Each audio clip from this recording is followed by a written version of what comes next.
Welcome to the Ryan Frank Podcast. Ryan is a family man, first and foremost, but he's also a pastor, publisher, and serial entrepreneur. This podcast will help you think, work, and create like never before. Welcome to the Ryan Frank Podcast. This is Ryan Frank. Thank you so much for your time and your attention. And thank you for joining me in a great conversation today that I had with Jessica Bealer. Jessica Bealer has been a friend for many, many years. She has been on the main stage at the Kids Matter Conference. She is a faculty member, a beloved faculty member, I might add, in KidMin Academy. She teaches every year on the topic of volunteers. She is part of a wonderful organization called Generisis. Jessica Bealer comes with a lot of ministry background. She served on staff at Elevation Church. She has served at other churches on staff. Currently, she is a ministry coach, and she coaches small churches and large churches alike on the topic of systems and structures, and the topic that we're talking about today, and that is volunteers. If you're a children's ministry leader or a pastor, or if you serve in a nonprofit, a big part of your world is volunteers. But here's what we know. The landscape of volunteers has changed. So in my conversation today with Jessica Bealer, we talk about how the volunteers changed from 20 years ago, 30 years ago to today. We talk about effective ways to attract volunteers. What are effective ways to engage and retain volunteers? And then we also talk about how do you create a leadership pipeline? How do you put systems in place so that you have new volunteers coming in, you're taking care of the volunteers you already have? It's just a super practical conversation. Now, if you don't work with volunteers, please don't skip this podcast and wait for next week, because we talk a lot about principles regarding just working with people and what do people need. So once again, I want to thank you for tuning in. Whether you are watching today on YouTube or you are listening to the audio version, welcome to the Ryan Frank Podcast. It's time to get this show on the road. Here's my conversation with Jessica Bealer. Hey, Jessica, what's up? Thanks for joining us on the podcast. I am so excited to be here. I love every time that we get together. We have good Same conversations. Here. It doesn't happen enough. The last time we were together was in the Smoky Mountains. Remember that? Pigeon Forge, Gatlinburg. I do remember that. We were both speaking at, what conference was it? What conference was that? Yeah, it was a Church of God conference, but I forget Focus. That's it. Yep. Focus. That's right. Yeah. Yeah. That was that fun. Little baby with you. I did. He's big now. Oh, I know. You told me before we hit record, he's drinking out of a straw now, and he's a big boy. I know. He's 15 months. He was 15 months yesterday. He is so much fun. Yeah. So what's it like having a 15-month-old and then a young adult? 21-year-old. Yeah. Is it keeping you young? Is it making you get older faster? It definitely keeps me young. You have to stay strong and healthy, and you go, and you don't get much sleep at night. But it's so rewarding the second time around. It does feel like I'm like almost a different generation because they're 20 years apart. Yes. There will be a different generation. I mean, he'll be in a different generation than Micah is, but it does feel different. I just treasure every moment. I treasure every moment more than, not that I didn't treasure the others, but you don't realize how much like it goes by so fast, and you blink and they're moving. Micah moved out of my house this week, and so like you blink and they're moving out, and so every moment I just stop, and if it's taking longer to get up the stairs, then it's fine. Everything is fine. You just enjoy it. 100%. Yeah. Well, you guys are great parents. You're an awesome family. And I'm excited to jump into our conversation today around volunteers, because this is such a huge part of what a lot of these podcast listeners do every week, is they're working with volunteers. Yep. And if there's anybody that I feel like gets it with volunteers, it's Jessica Bealer. This is something that's I know very close to your heart, something you're very passionate about, you have a lot of experience with. Before we jump into this, though, I want to pause. I don't want to assume everybody knows Jessica Bealer and follows you on social media like the Franks do, and we hang out. So will you just rewind a little bit. Tell us about yourself, your ministry journey, For and sure. even like what's your day-to-day look like? For sure. Yeah. So this is my 22nd, about to be 23rd year in ministry. I started when I was 19. My dad was a church planter in rural East Tennessee. Okay. And he asked me to do the children's ministry for him at this church that he was planting. And I said, no, I don't want to be in ministry. And I don't like children. So did he take that? Was he like, all right, that's cool? Or did he keep pushing you? No. Yeah. No, I was like 2 weeks later, he was like, well, I'm just not going to give you a choice because I need you. It was Yeah. at the time, it was like, I had a boyfriend who, became Frank, my husband. And so, he said, it's me and your mom and you and Frank. And that's pretty much what we got so far. And somebody has to, do the children's ministry. And I was like, okay, so like reluctantly did it, but he did tell me, he was like, I'm going to send you to North Point and I'm going to equip you for this. Like, I'm going to give you some education for it. So I went down to a couple conferences, met Reggie Joyner at like 19 and had a great conversation with him. And it was so inspiring. And I came back really on fire because I had been raised in the church, but not raised in a church with relevant children's ministry.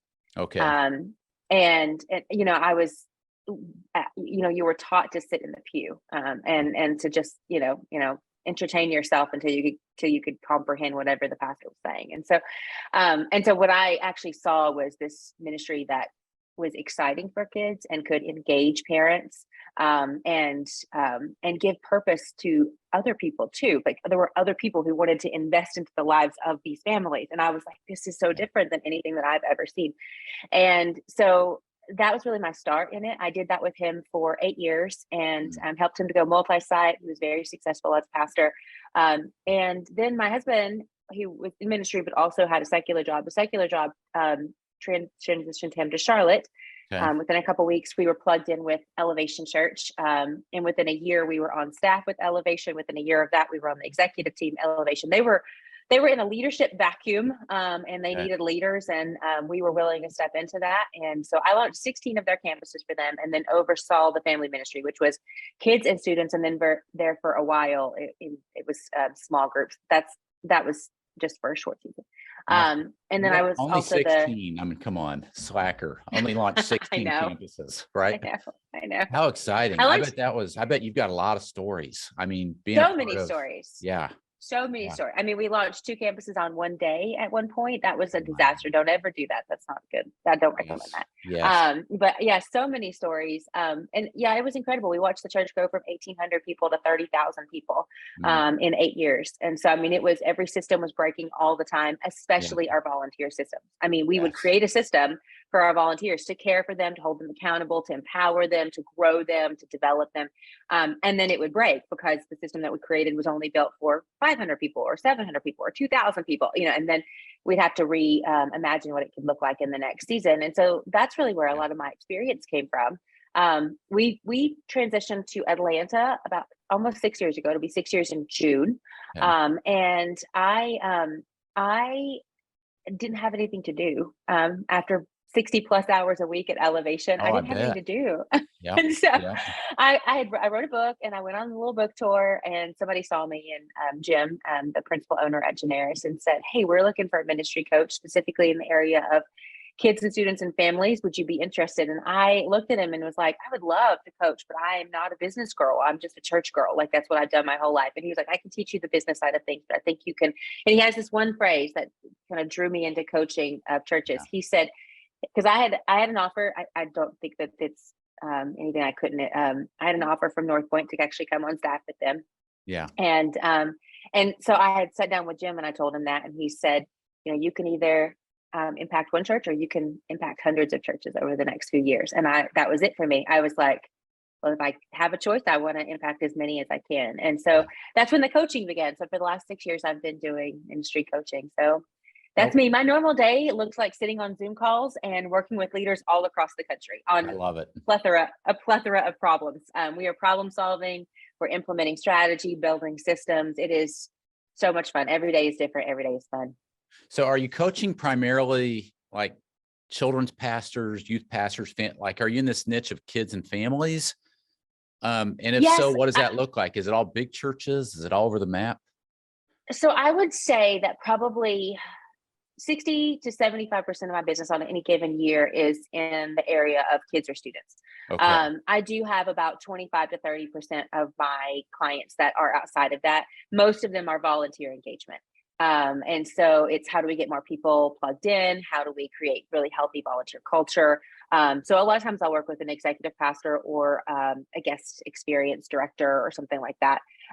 But yeah, so I think most of my clients are still in the family ministry realm, but there is a little bit of variation now, Okay. and that's really exciting for me because I get to see how other people view children's ministry through the lens of other staff. So it actually Yeah, helps me to be a better coach in the area of kidmin, I bet. which is it's really exciting. I love what I mean. I genuinely every call that I get onto. Um, we have it's a different demographic, it's a different community, it's different volunteers, it's a different culture for the church. And I feel like I've learned more being a coach than I ever knew going into coaching. And that's um something. Yeah. yeah, it's so exciting. So if somebody hires you as a coach, is it unlimited access to Jessica? Is it a monthly or weekly meeting? Yeah. What's that look like? So you do, I mean, unlimited access to an extent. You can email me at any point and I will respond within 48 hours. That's kind of my Okay. rule. Yep. I do help them with like proof something, or if we've been working on an initiative and they've created some content and they need me to look over and advise or give feedback on, I'll do that at any point. Most of my clients have 2 sessions a month with me, so we get on Zoom for 60 to 90 minutes, and we do 2 Okay. sessions a month.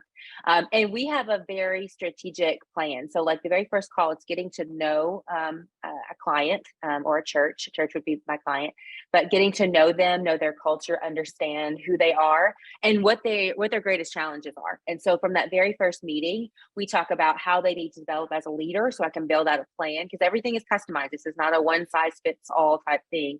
Yeah. And so we look at where they need to develop as a leader. Do they need to improve in the area of communications? Do they need to become a better speaker? Do they need to work on conflict? A lot of leaders avoid conflict. And so Yes. like we have to work through Yes. how do we better manage conflict resolution. And so that may be something that we develop in.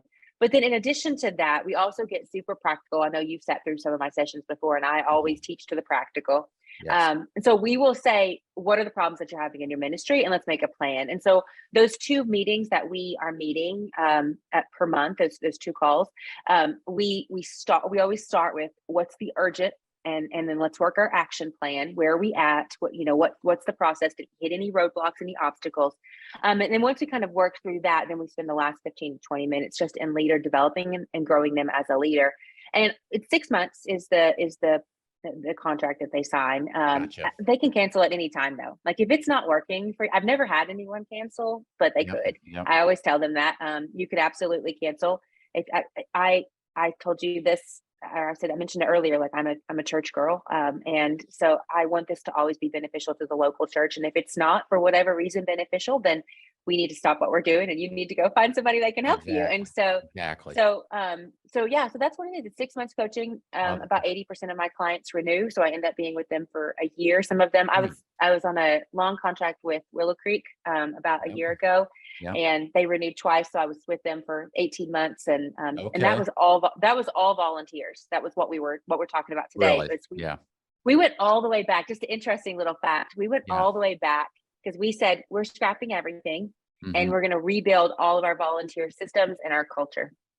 And that's what we did. But our very first meeting was like 2.5 hours. And we spent 2.5 hours talking whether we wanted to call it a volunteer or a team member. Okay. Yep. Is that right? Yes. Yeah, because I mean, it matters. It does. It What's does. what's the demographic? What's the branding? What are we going to put out there? We need to attract people to our ministry, and so Yes. it all mattered. So, anyways, that was. I love Yeah, it. that's just an interesting little tidbit about Willow. I have so much, and I know you do too, because this is just it's what you do and you're so passionate about it. But I have so much respect for pastors that see the need for coaching. And I had lunch with a pastor last week who told me about his coach, and that he has his staff get coaches. And we were talking about his children's pastor in particular. And he said she doesn't have a coach. And I've told her she's got until the end of the month to find a coach. And I just thought that seems really, I don't know why. Amazing. Jessica, in every other industry, whether you're in sports, your kids are in sports, you've got one in dance. I mean, they all want coaches. If you get serious about losing weight, you're going to get a coach. Absolutely. If you're an executive, you're going to get a coach. But I don't know why pastors don't see the need for a coach, or if they do, they don't really do anything about it. But don't you have respect for pastors that see the value of a coach? I do. I do. Don't just see the value of it, but do something about it. Right. Yeah. And I was talking to someone the other day who said the same thing, said my pastor just got a coach himself, like 3 to 6 months ago, and began to see the value of having someone to unpack things with, and someone who, is an outsider looking in, and can give you some feedback, and also just understands best practices in ministry. And when you have a good coach, they see other things. I mean, one of the things that's so exciting right now, the church, all of the churches that I am working with right now are exploding well beyond their 2019 numbers. So we are seeing this, incredible church growth. This is absolutely a revival for the local church. It's so exciting. And so when I'm talking to one client, I can say, I was just on another call and this person dealt with the situation in this manner. So there is this piece that coaches have where they can connect leaders, they can connect problems from beyond your own realm. They can look outside of it and bring solutions to the table. So 100%. I have a business coach. I told you I wasn't a business girl. I'm a church girl. I did not know how to do that. So I had to go find one. I had to say, I don't understand pricing. I'd give everything away for free. You're the same way. Right. Exactly. Like if I could, I'd give it all away for free. Yeah. And so, but then I don't have a job. So I needed a job. I needed to support my family. And so, yeah, I truly appreciate when pastors understand that coaching is so crucial. Yes. All right, Jessica, let's jump into this whole topic of volunteers. So yes, you've been in ministry 22 years. Congratulations. That's awesome. You've led children's ministry. You're now coached pastors and ministry leaders. How has the landscape of volunteers changed since you started? Gosh, it's drastically different in 22 years. I'll tell you that even at the very beginning, the church that we planted was a non-denominational. It was a contemporary church. And so we had a different model, but even then I remember in those very early days of planning those churches with my dad that I had to explain what being a leader looked like in a lay leadership role, because everybody just assumed that all of the staff were the doers. That's what it used to be 20, 30, 40, 50 years ago. You hired the staff to do the work of the church. That's true. And now really staff is more leadership, vision, strategy, systems, taking care of their leaders, that kind of thing. And then of course, stewardship of all the resources as well. But explaining to them, no, I need you to be a leader. I need you to step into this and actually, be a doer, but I also need you to lead others. So it's changed, because that was, we were on the very early stages of what it looked like, for lay leadership to actually be the driving force of the local church when we started 22 years ago. And now I feel like that's just kind of understood. I think most people kind of understand that, but I will say that I feel like COVID took us back. It took us backwards so far. And not just in socialization and mental health and all the things that we hear in the media all the time. I really feel like it took us back as far as volunteering, because it just removed people from the equation for so long that now we're having to reintroduce them to what it looks like to be a strong lay leader in the church. So it's just funny because I'm seeing a lot of the same patterns of training and development that needs to happen in ministry that I was seeing 22, 23 years ago when we were trying to explain what a lay leader actually looks like. And it's because we disconnected for really 2 to 3 years, and now we're having to reconnect and explain and all of that. But Yeah. It's definitely, it's changed for sure. Are you picking up that, it seems like I'm always hearing, if there's anything that kids pastors in particular struggle with, it's don't have enough volunteers, don't have enough volunteers, don't have enough volunteers. Yeah. Do you pick up on that? And if so, post-COVID, what do you think we can do as a church to better attract volunteers? Okay, this is going to be my favorite question of the day, I think. Okay. Because I have lots of thoughts here. Yes. Yeah, so it is the number one issue. I always get asked two questions, and post COVID, I get asked the volunteer question more. But it's, how do I get more volunteers? How do I fill my rosters?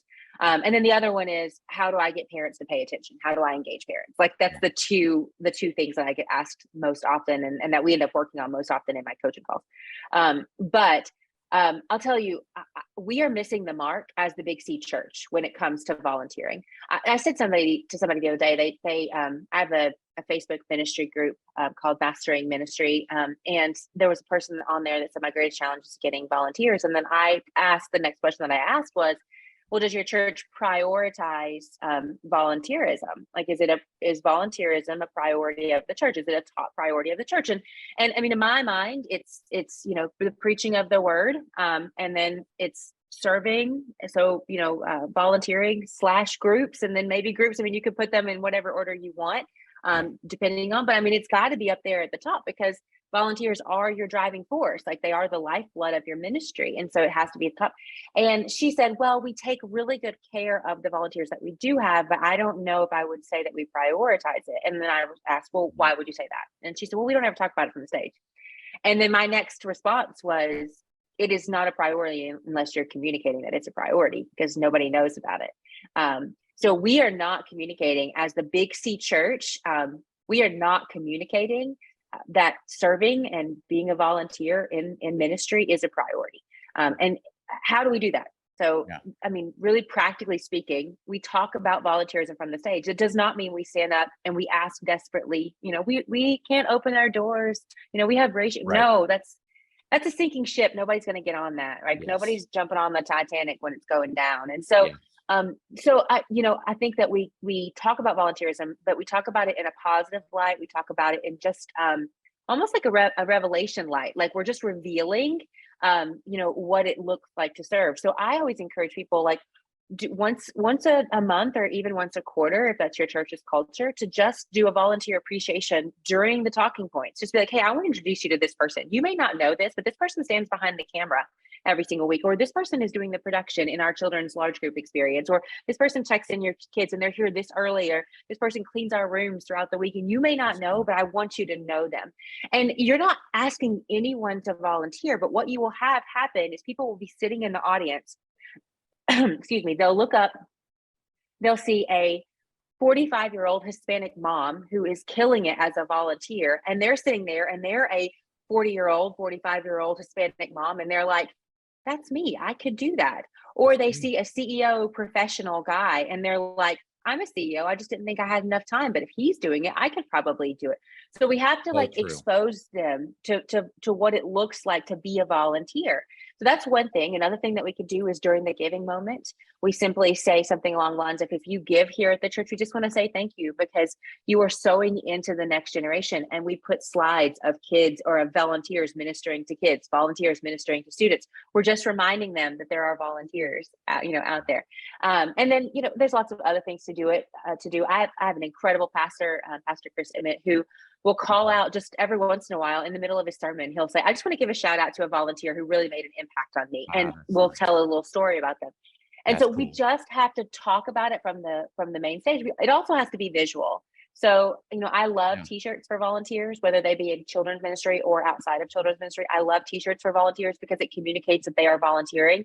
If you see someone standing in the lobby and they're not in some kind of identifying t-shirt or lanyard or something like that, you may just assume that they're just in attendance.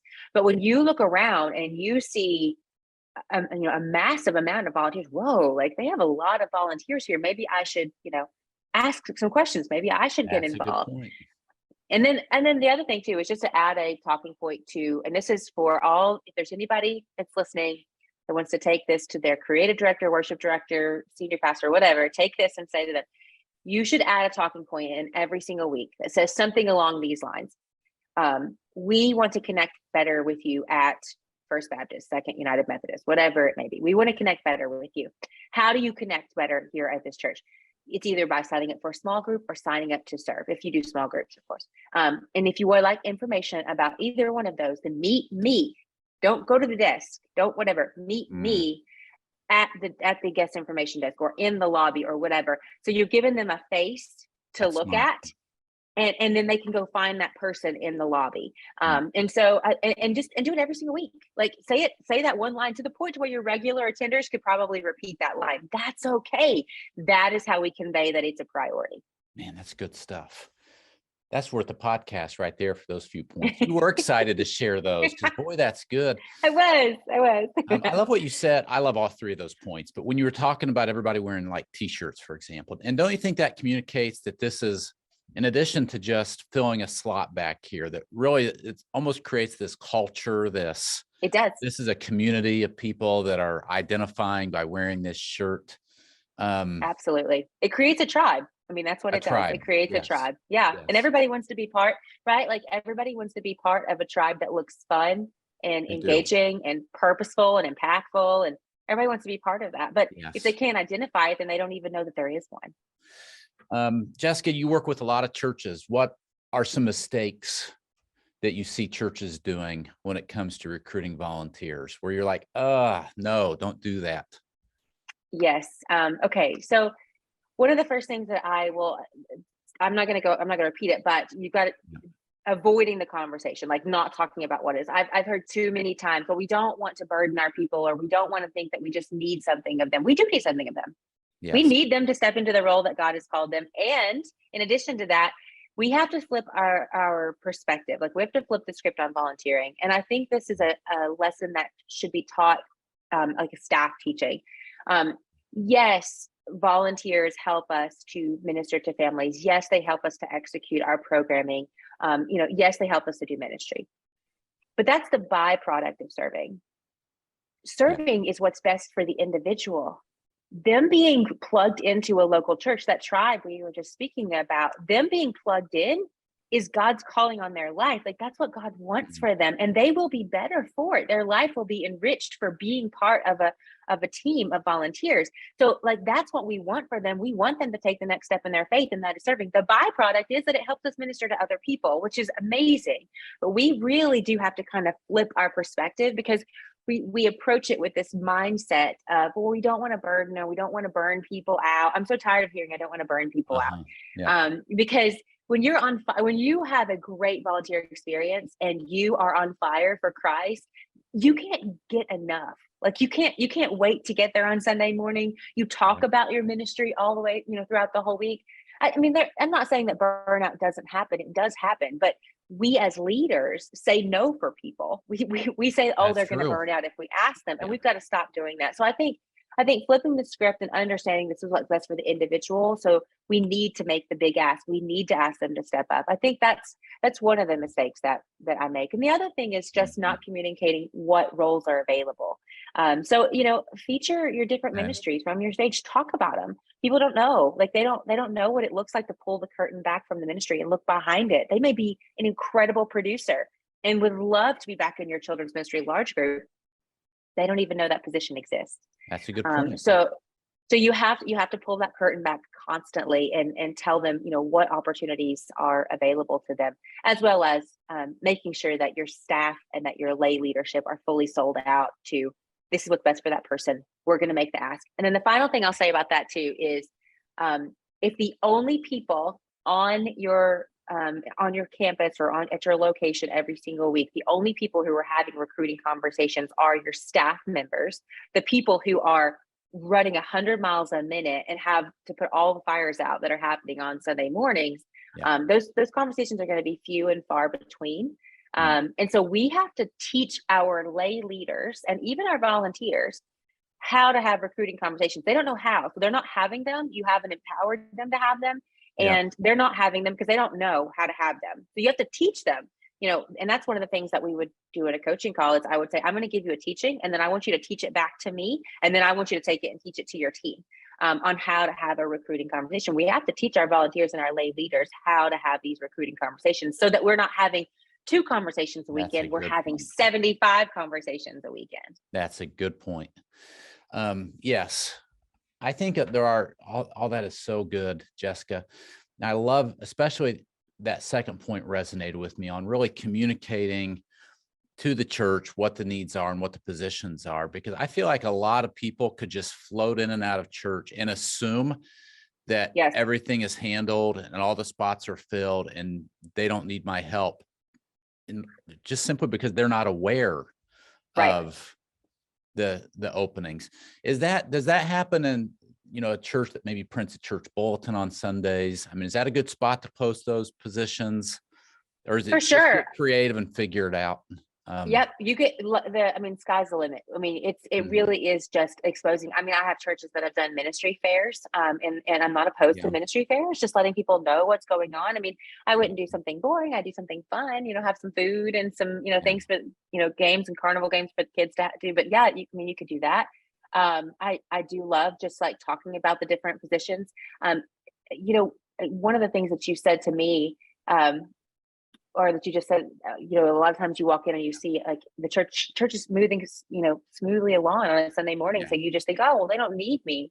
And I remember when the very first time that we visited Elevation Matthews. They had 2 locations, well, 2.5. They had one that didn't have children's ministry, so they don't get full credit for that. Okay. Yep. But they had 2.5. And so we went to the Matthews location, and it's this beautiful, like polished building. And we walked in and I was like, this is incredible. We had a great experience.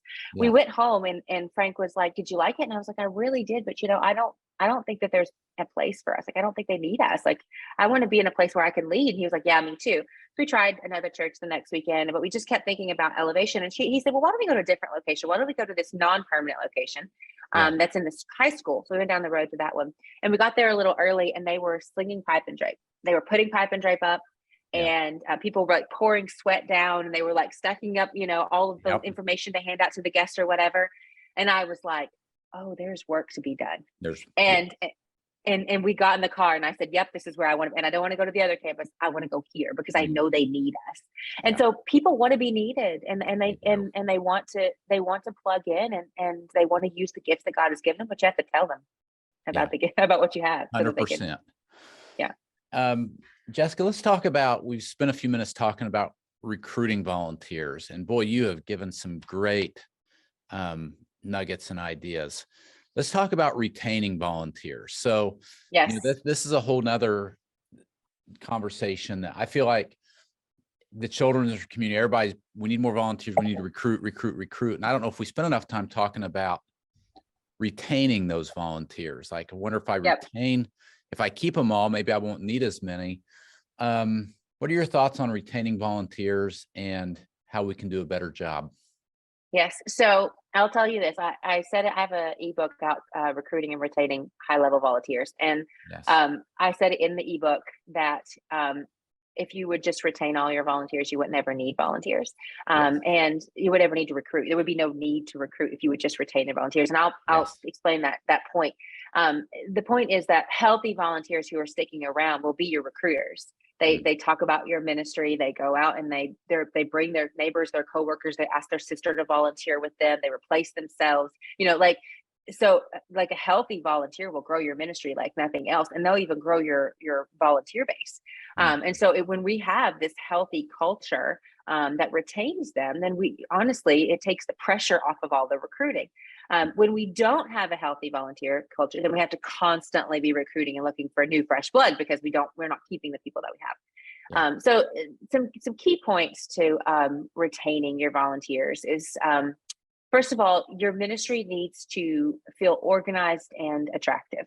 If people walk in and it's chaotic, and they can't find the leader, there's not a team meeting or a team huddle, they don't exactly have clarity on what they're supposed to do that morning, and then they're never appreciated, or even beyond the appreciation, they don't even hear the wins when their ministry is winning. They begin to feel like, well, I'm just a cog in a wheel, and I'm not really making a difference here. And so it's so very important that we create this healthy volunteer culture, so that they will stick around. And I will say to senior pastors when I have them on the call, if we're looking at doing some kind of volunteer engagement, I will say to them, healthy volunteer culture will grow your church like nothing else. It'll grow your church more than some massive marketing budget, some signs next to the interstate. Like, you have a healthy volunteer culture. Volunteers are the ones who bring, they're the ones who recruit, they are the ones who help you, that you can delegate to them. So you now create bandwidth, so you can innovate, you can try new things. And if you pull up the numbers, they're also the people who give the most to your church. And they're the most faithful. So, like, if you want to grow your church, create healthy volunteer culture so your volunteers will stick and help you to grow. Yeah. Yeah. Boy, that's good. Let's talk about, let's dig into this volunteer culture experience. Yep.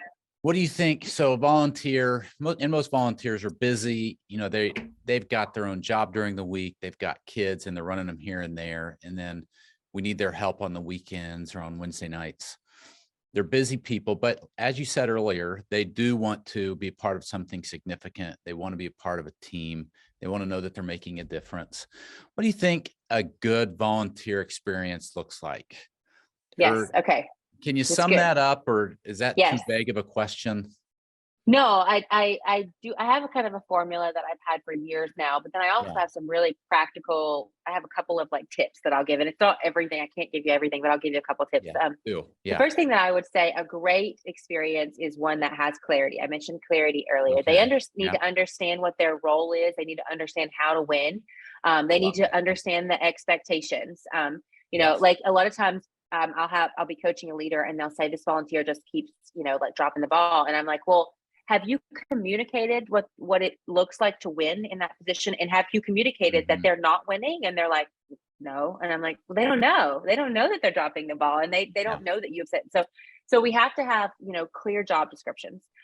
We have to have great training in the very beginning so that they understand. And then we have to have continued coaching as well, just so that they continue to grow and understand, because volunteer roles change over time. And so we have to make sure that we are always bringing clarity to that role and tell them how to win. That's the first one. So clarity, empowerment. Nobody likes to be micromanaged. And people like to take ownership of things. And so most people like to take, not everybody, but most people like to take ownership of things. But if you are the person that's micromanaging, and if you won't ever delegate and you won't ever hand anything over, you're not empowering your volunteers. And then you as a leader become your capacity, like your personal capacity as a leader becomes the lid to your ministry. So we have to empower them to make decisions. The way that I define empowerment, and it's just Jessica's definition, it's not Webster's, is the authority to make critical decisions at key moments. There's a parent standing in front of you, and she's upset, and she needs something. That volunteer needs to be empowered on, what do you do right now? Like, I trust you to be able to handle the situation. How do you handle the situation? Or, like you have a child who is sick and is vomiting in the hallway. They don't need to be running to the leader and say, hey, I have a child who's vomiting in the hallway. No, they need to know where the vomit powder is, and they need to know how to clean it up, and they can go do it themselves. Exactly. But we have to empower them to own their ministry. So clarity and empowerment. And then the last one is appreciation. And that's what I talk about in Kid Band Academy, is we spend a whole month on appreciation. Appreciation is your secret sauce. It's super, super important that you appreciate well and often, that it is both systematic and also very, very personal. And so there's like a 2-prong approach that we talk about in Kid Band Academy about that. So we talk about that. I will tell you I want to give one very specific tip on how to help create a great volunteer experience and relationship. This doesn't mean that the leader at the very top has to do this, but the lay leadership, so whoever, or the layers of leadership, they have to be the ones who are also caring for volunteers. If you're a bigger church, if you're a smaller church, then maybe you and maybe your right hand, leader can manage this. But we have to have touch points with every volunteer. It doesn't mean we have to touch base with them every single week, although I'd love that. But we do have to have touch points, and that has to be systematic. We have to define what that looks like. So I think that's really important, to have a schedule of how often, how frequently we're going to reach out and touch base with a volunteer outside of the walls of the church. So it does not mean that we want to talk to them for 2 hours on a Thursday night, that they don't have time for that. Neither do you. But there are things that we can do. The other thing that I would just encourage them to do in the same realm of touch points is to keep the relational separate from the informational. Mm, I made a mistake early on. I was probably 21, 22, really young leader. yeah. Her name was Anne. I called Anne and I said, "Hey, how is your daughter doing?" She had a daughter that was the same age as Micah, and her daughter had been sick. And I said, "How's your daughter doing?" And she said, "Oh, she's doing so much better. She went back to school today." I was like, "That's so awesome. I'm so glad." And then she was like, "Oh, thanks for calling and asking." I was like, "You're welcome." And then there was this awkward silence. And I then I know was where like, this is going, right? "So by Yeah. the way, I need you to blah, blah, Yeah. blah, blah, blah." Yeah. And she started laughing, and she just flat out asked me, this was totally her personality. She was Yeah. the district attorney for our county. So Yeah. totally blunt. Yeah. And she said, "Did you call to ask me about my daughter? Or did you call to ask me to do something?" Yeah. And I was That's like, true. "Oh, knife to the heart, but we Yeah. have to keep our informational apart from our relational. So if you're calling to check on a That's volunteer, so good. just just call and check on them. That is so good. It's completely fine to give them information. They need information. They're expecting Yeah. information, but just let that be information, and then let your relational aspect just be relationship. And so then it feels like we work together and we play together. We have a relationship. 100%. So 100. Man, that is so good, Jessica. Thank you. As you're working with churches, Jessica, is there a church that comes to mind? You could probably talk about a lot of them, but a church that just seems to be doing volunteers well. yes, And if I do. so, what's one or two things that they're doing well when it comes to volunteers? Yeah. So I knew you were going to ask this question, so I wrote down, and I tried to pick different parts of the country so that if Yeah, somebody was in a that's different part, then perfect. they could go to that and check them out. That's a great idea. Obviously, if you are in anywhere in the Carolinas, you should go look at Elevation. They do volunteering like no other. I mean, Okay. it is they are very, very upfront and honest that their number one priority is to preach the word of God, and the number two is to get people plugged into serving. And then they do have groups, but that's a third priority. They're just very honest about it, and that's completely fine. And so, I mean, if you're anywhere in the Carolinas or on the East Coast, I would say go look at Elevation for sure. If Yeah. you on the opposite side of the country, if you are in the Northwest, I have a church called Timberlake. I worked with them for a long time. John Torres, I'll throw Okay. his name out there. He is their next gen pastor. He's incredible, and he has really done a great job at developing his healthy volunteer culture, recruiting, retention. I mean, they are killing it right now, and they're in the Seattle area. Okay. So if you're in that Northwest area, that's a great one for them. If you Yeah. are in Florida, then Radiant in Tampa. There's 7 locations, so you could pick one that's close to you. But Radiant is fantastic. Her and I'm actually coaching them right now, Delia. They are very similar to Elevation Big Church. They're launching lots of campuses, but they are really, really strategic and systematic about the way that they care for volunteers, which is crucial. And then a lot of times people think systems are cold. Systems set you up for success for the relationship. So they're really good. Mm-hmm. So Radiant is good. And then Cane Creek in Florida is another great one. That's an amazing church. So there's a couple for you. I'll tell you the things that set them apart are just what I mentioned. It's the systems. They understand that we have to have systems, just like the relational, the touch points that I was just talking about. I would advise someone to have to put all of your volunteers into some kind of spreadsheet, assign them to a leader, upload that into Drive, and then track the touch points so that that people are, and that they're being followed up with, that they're being cared for well. So those people are doing well with systems, and that's why that they're doing well with caring for volunteers. I love it. Man, those were good examples. Thank you so much. As You're welcome. We're starting to wrap up.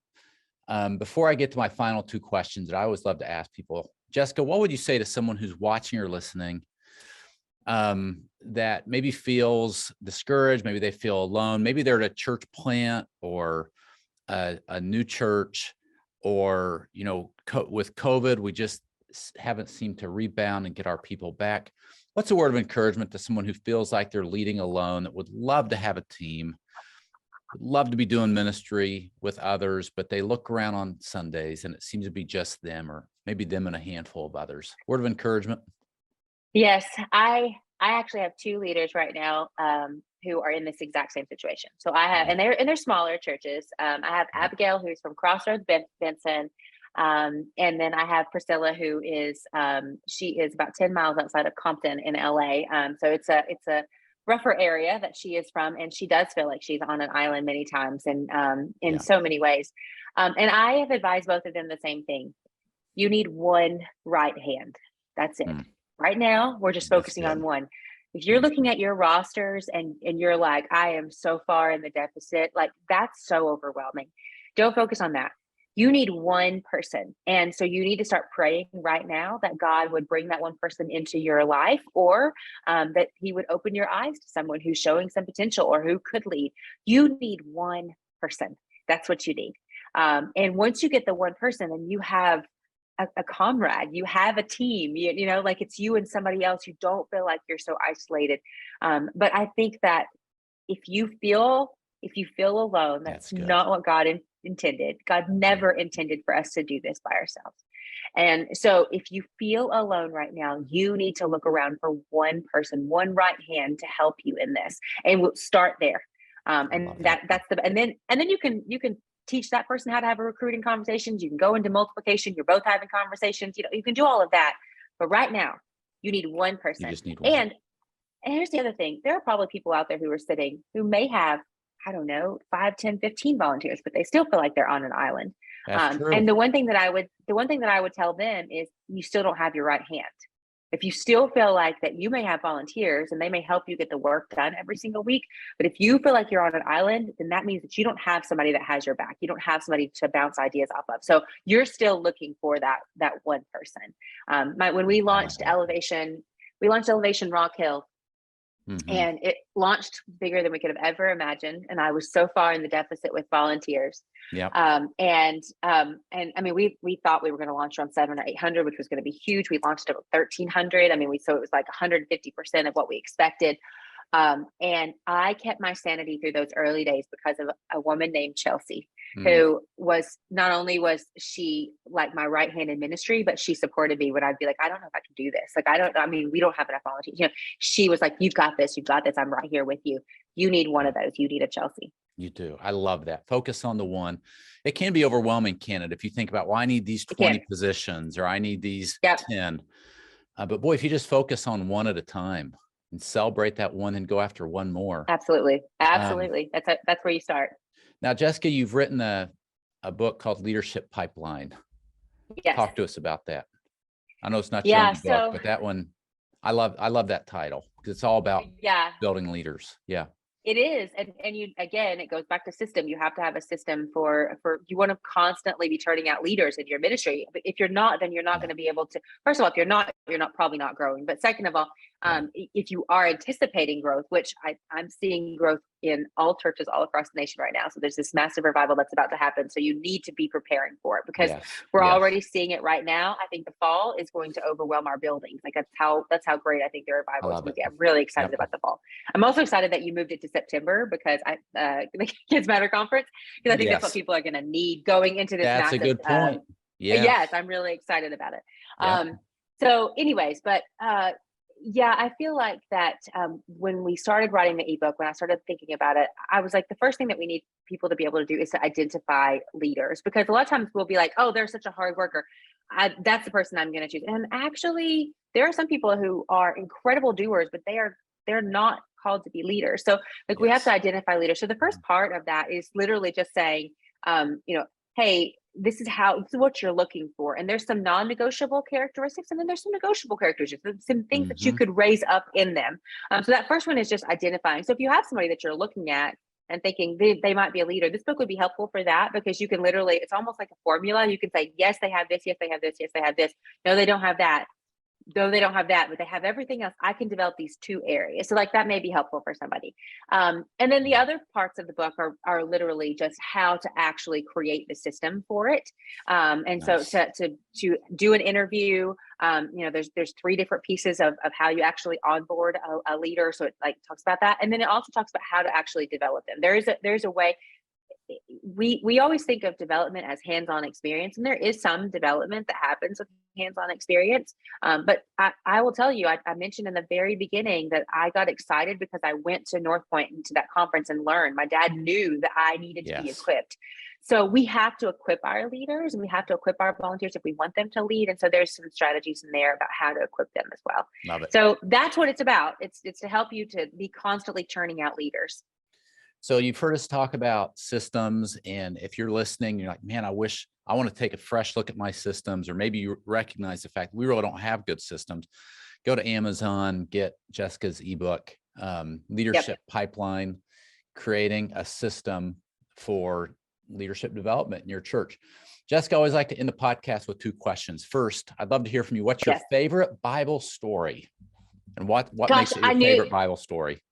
I knew you were going to ask this. And so I was like narrowing it down. Like, how do I narrow it down? It's and a so hard I narrowed question. it down to, it is. I narrowed it down to a character. That's what I did. I narrowed it down to Joseph. And because I just feel like that Joseph had highs and lows, both physically and also just symbolically as well. He had highs and lows in his life, but the one thing that set him apart was his obedience. He was always obedient. And so as ministry leaders, I mean, I've had seasons where I wanted to quit, wanted to walk away. And then there's been seasons where I'm like, this is the greatest thing on earth. Why would I ever walk away? But I think the one thing that rings true with me with Joseph's life is just like obedience. And so I think that's probably my favorite. It's because when all else is going wrong, I can just be like, I know that God will work all things good as long as I'm obedient. And so good. That's my favorite. He's my favorite character. And won't it be great to meet him in heaven one day? Oh, to hear all the stories. To hear all the stories. His life was so incredible. It was. And incredible. Okay. And then question number 2, I'd love to hear from you something big that Jessica Bealer is working on right now. Yeah. So I just rolled something out and I've had 3 people take advantage of it. I'm really excited. It is a 1-day virtual teaching. I don't really want to say conference because it's not like a conference. We don't have a conference environment, but a lot of times people want to take all of their volunteer teams, like they just want to take all of them to a conference, but you can't take 30, 50, 125 people to conference. So like, how do you do that? So I kind of threw out this idea of like in my Facebook group, like, hey, what about a virtual like teaching training session where we do, you pick the content, we work through the outlines and we do that. And so far I've got 3 churches who have signed up for it. What a great idea. Yeah, it's so fun. I'm so excited. They all kick off. My first one kicks off at the end of April. So I got about 6 weeks before the first one kicks off. And then I have another one in May and then another one towards the end of May. So that's what I'm working on right now, which is pretty exciting. I love it. So if somebody wanted to find out more about that, where would they go? Yes.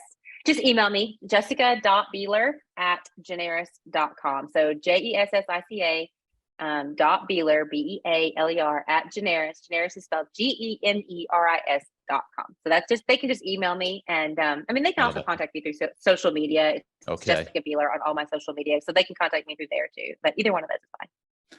Well, ladies and gentlemen, it's Jessica Bealer. Make sure that you're connecting with Jessica on social media and reach out to her if you're looking for a coach. You definitely need to get her any Jessica Bealer book you can get your hands on. Is a good one. Leadership Pipeline for sure, as we think about developing leaders. Jessica, thanks so much for your time. I know you're a busy lady, but thank you for spending time with me and all of our podcasts. Thank you, Ryan. Today. It's been super fun. Been a privilege. You too. Have a great day. You too. This episode of the Ryan Frank Podcast has ended, but be sure to subscribe for more conversations to help you stay on the leading edge. And if you like what you've heard, please rate this podcast with 5 stars. Thanks so much, and we will talk to you next time.